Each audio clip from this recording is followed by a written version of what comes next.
Maintenant, retrouver tout de suite notre ami et néanmoins correspondant Arnaud Comte à Londres, qui a choisi ce matin, Arnaud, de nous parler de l'histoire d'une infirmière dont l'action, la vie au 19e siècle a encore un impact aujourd'hui et surtout une vie qui résonne avec l'actualité, Arnaud. Oui, effectivement, cette pandémie mondiale, ce Covid-19 que nous affrontons actuellement et que nous allons continuer, hélas, à affronter à travers le monde entier durant les prochaines semaines, durant les prochains mois même peut-être, nous rappelle à quel point notre santé est précieuse, mais aussi à quel point le savoir, la connaissance et la dévotion du personnel médical est nécessaire pour l'équilibre de tous, pour l'équilibre d'une société. Et ce matin, nous avons donc choisi de consacrer cette chronique à un personnage et de faire un bond dans l'histoire, de rembobiner le film pour vous parler d'une femme qui s'appelle Florence Nightingale et qui s'est distinguée au 19e siècle justement en révolutionnant certaines pratiques médicales. C'est une jeune femme qui était issue d'une famille bourgeoise de la société britannique et qui a, par ses travaux, réussi à professionnaliser le métier d'infirmière, comme vous le raconte ce matin Alexandra Goll. On l'appelle la Dame à la lampe pour ses visites nocturnes au chevet des malades. Florence Nightingale est l'infirmière qui a révolutionné l'hôpital. En 1854, à 34 ans, elle s'engage dans la guerre de Crimée pour soigner les soldats britanniques. Elle y découvre des conditions sanitaires déplorables et décide d'agir. Le combat de Florence reposait sur l'hygiène, la propreté de l'eau et la désinfection. Donc bien sûr, la situation dans laquelle elle se trouvait a été l'élément déclencheur pour améliorer le système de santé. À son retour en Angleterre, elle est accueillie en héroïne nationale.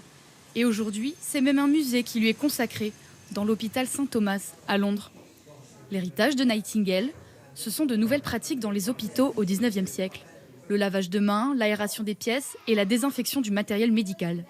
Mais son plus grand projet, c'est la formation des infirmières en 1860. Avec elle, l'activité se professionnalise enfin.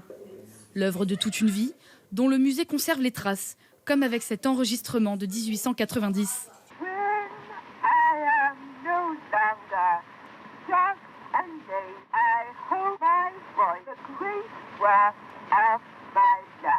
Un héritage précieux qui prend tout son sens en pleine épidémie de coronavirus. Je dois dire que si Florence Nightingale était encore là aujourd'hui, elle soutiendrait tout ce qui est préconisé en ce moment. Elle est totalement pour la prévention des infections, le lavage des mains. Elle serait vraiment en faveur des conseils donnés par le gouvernement pour contenir le virus. Alors aujourd'hui, ces conseils vieux de 200 ans n'ont pas pris une ride et sont plus que jamais à suivre. Alors justement, Arnaud, dites-nous ce que l'on a pris comme mesure outre-Manche contre ce virus. Alors Laurent, officiellement, le nombre de cas est moins important qu'en France puisqu'il y aurait un peu plus de 500 cas. Le dernier bilan fait état de 10 morts du Covid-19 ici au Royaume-Uni. Mais selon les autorités, vu que tout le monde n'a pas été dépisté, il pourrait y avoir en réalité entre 5 et 10 000 personnes qui ont déjà été contaminées. Alors pour l'instant, ici en Angleterre, contrairement à l'Irlande voisine, il n'y a pas de fermeture d'école, pas de fermeture de crèche ou d'université.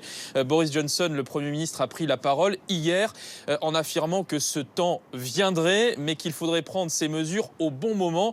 Et finalement, la stratégie semble la même qu'en France. L'idée des scientifiques et des médecins ici, c'est de retarder au maximum le pic du virus pour éviter que les services de réanimation soient engorgés, soient débordés. Et vous le savez aussi, Laurent, le NHS, le système public de santé britannique, est souvent considéré comme fragile. Il faut savoir notamment que pendant les épisodes de grippe hivernale, le NHS a du mal déjà à faire face, manque de lits, manque de personnel soignant.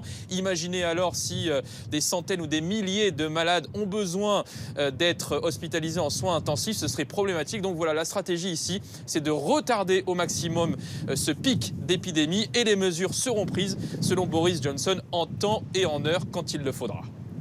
Merci beaucoup Arnaud.